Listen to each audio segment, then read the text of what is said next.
जिस तरह चांद सूरज से है रोशनी, उस तरह हम से रोशन है सारी फजा। उस शेर में शायर खुदा से किया मंग रहा है शेर, मतलब अपने अल्फाज में लिखिए।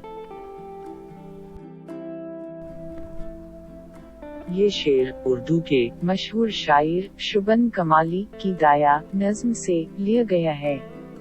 उसमें शायर खुदा से मांगता है कि सूरज और चांद जिस तरह हमें रोशनी देती ही उस तरह हमारी रोशनी से पूरी दुनिया उजाला दे। शायर उस शेर को बड़ी दिलकश अंदाज में बयान किया है।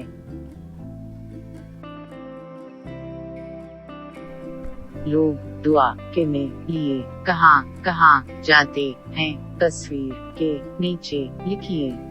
ये मंदिर है, ये मस्जिद है, ये गिरजाघर है।